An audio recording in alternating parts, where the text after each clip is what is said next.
is the third contribution for the first week of our journey. So now I will come back to functions, and I will deal with the simplest ones and the most complicated ones. The simplest ones are those given by some finite formula, and typically we are meeting them if we do what the people call elementary combinatorics. So let's have a look what it is. So the elementary combinatorics means that we are interested in finding the count, how many times something can happen. And the easiest thing to imagine is the permutation. So imagine we have got n distinguishable objects, and we want to see in how many ways we can choose them one by one in a row. So that's just the ordering of them, right? And of course, the first time you take the first one, so you have n possibilities, then you have the next one, as you have got only n minus 1 possibilities, and so altogether you end up with something which is called n factorial. And this is typically a very big number. So it's 1, 2, then 6, right? 3 times 4 is 12, so it looks nice, but then it grows very, very fast. So that's the permutations, and we shall be meeting permutations more or less all the time. So, but very often we are not interested in just an ordering of all of those things, but imagine you want to ask how many times, how many different possibilities are to choose a couple of things out of many, right? So for example, you have well, it's many of you, say 15, and I want to see how many times I can choose a triple to be given one common homework with a mini team. So how many triples are there? And that's again very easy, because I simply start counting. So that's the combinations. And I start counting, and I count in such a way that I simply go as with the ordering and stop when I've got the requested number of items. And then, of course, I could have obtained the same choice in all the possible orders, and therefore I have to divide by the k factorial, and that's the combination number.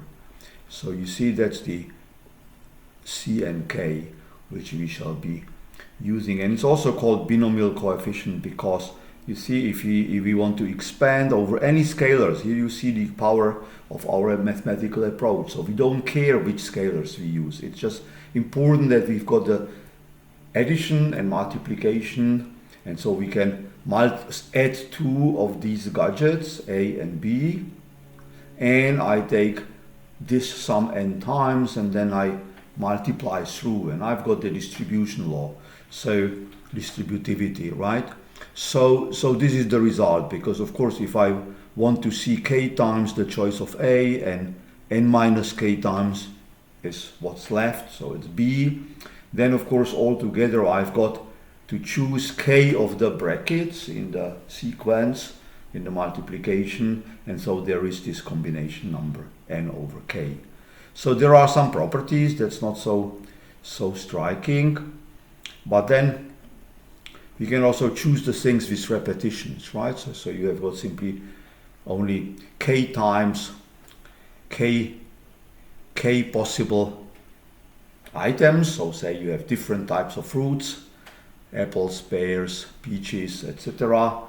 And you know that altogether you want to get n, and you know how many of the individual ones you take, and so you ask how many possibilities are there to choose them, and that's exactly what we get, because we have well, now we are talking about permutations, right? So we have all the possibilities to choose, but we can't distinguish those who are undistinguishable. So all apples are the same for us. You see, in data science, this is a very important tool or say concept, because we always want to see that some of the items are grouped into a cohort which is considered undistinguishable, so people with high income, people with low income, etc. And now you are asking how many of those or these are there.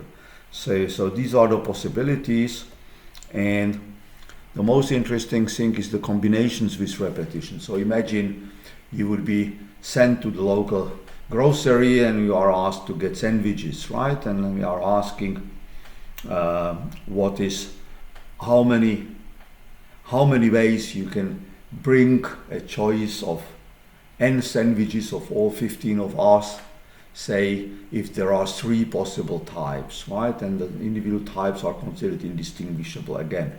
And here, to get to this quite fancy result, it's simple, straightforward, but if you wouldn't be told the trick how to guess or how to prove it, I think not everybody would come up with the solution fast, but it's easy once you are told. So this is a simple trick. So imagine the stars are the objects, and I will order them, when chosen, I will order them by the type. So I will have the K1 of the first type, I will have K2 of the second type, and so on.